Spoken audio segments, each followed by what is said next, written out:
Sehingga beban Pulau Jawa, beban Jakarta itu memang sudah di luar kapasitas yang dimiliki. Sampai saat ini belum ada investor di dalam negeri bergerak, investor dari luar akan segera masuk. Kita lihat aja nanti, pasti akan masuk. Kalau ada yang tanya, tapi kok investornya domestik semua? Saya jawabannya dua. Pertama, karena memang untuk ekosistem sumbu kebangsaan ini, investor domestik sangat mampu untuk berperan.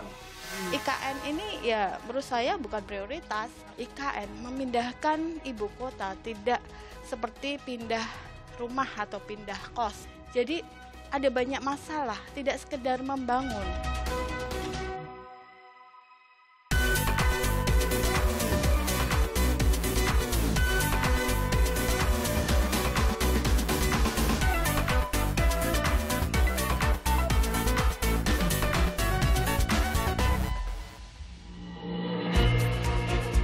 Investasi untuk membangun Ibu Kota Nusantara atau IKN menjadi bahan perdebatan dalam debat Cawapres 22 Desember 2023.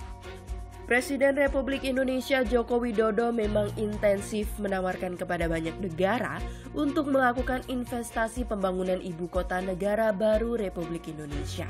Pada 19 November 2023, Presiden Jokowi pernah menyatakan belum ada investor yang benar-benar tertarik untuk melakukan investasi membangun IKN. Sampai saat ini belum ada, tapi saya yakin bahwa setelah investor di dalam negeri bergerak semakin banyak setiap bulannya, investor dari luar akan segera masuk. Kita lihat aja nanti, pasti akan masuk.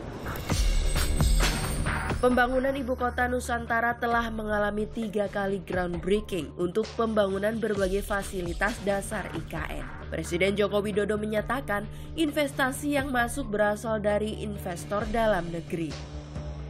Jadi memang saya sampaikan yang diutamakan itu investor dalam negeri dulu. Apalagi bukan hanya dari Jawa, bukan hanya dari Jakarta, ada yang dari investor dari Balikpapan juga ikut memulai. Ini akan sangat bagus, sangat bagus. Untuk investor asing ada yang sudah mulai berinvestasi? Selama yang di domestik masih berbondong-bondong saya kira. Tapi juga sebetulnya yang investor dalam negeri pun sebetulnya itu juga sudah partneran sama yang asing. 1-2 sudah, saya tahu sudah partneran dengan asing. Sebetulnya juga sama saja. Otorita IKN mengklaim investasi yang masuk mencapai 41,4 triliun rupiah. Menurut Badan Otorita IKN, hingga 15 Desember 2023, Otorita IKN telah menerima 328 investor yang mengajukan letter of intent atau pernyataan komitmen awal untuk berinvestasi. 55% diantaranya adalah investor lokal dan 45% lainnya adalah investor asing. Di antara investor domestik yang telah melakukan investasi di IKN adalah Konsorsium Nusantara dari 10 perusahaan nasional yang terdiri dari Agung Sedayu Group, Salim Group, Adaro, Astra, Sinarmas, Barito Pasifik, Pulau Intan, Mulia Group, Kawan Lama, dan Alfamart.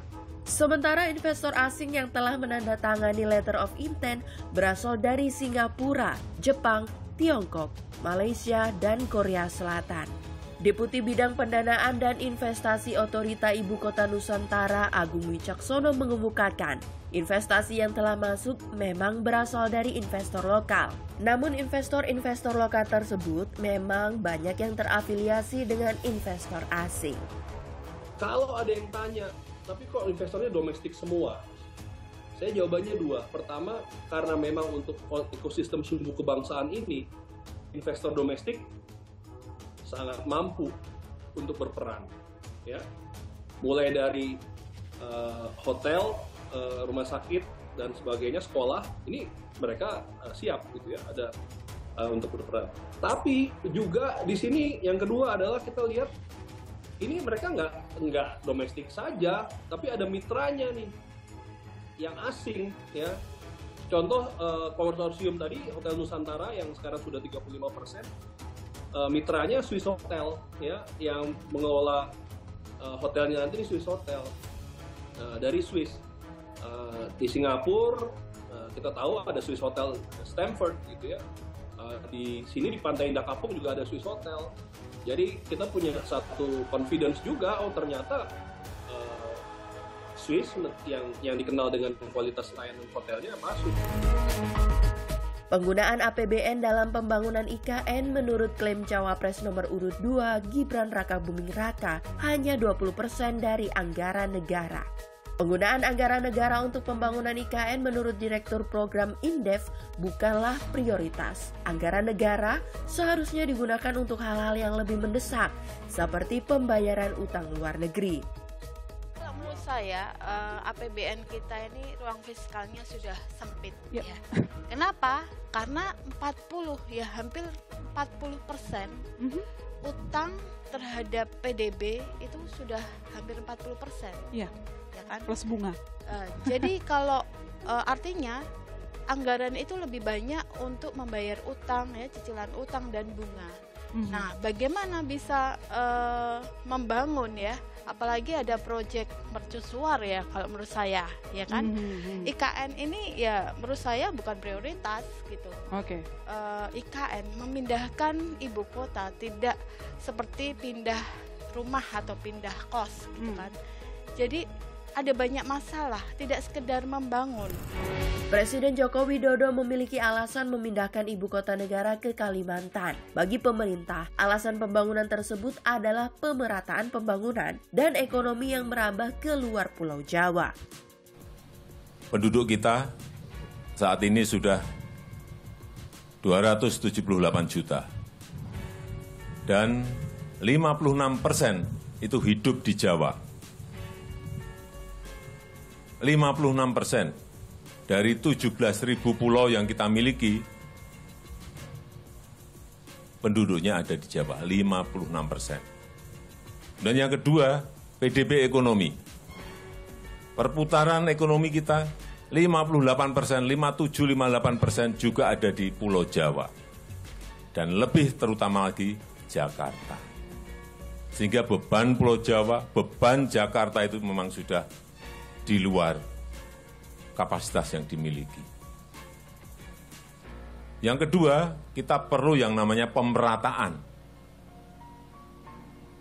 Baik pemerataan pembangunan, pemerataan ekonomi, pemerataan infrastruktur.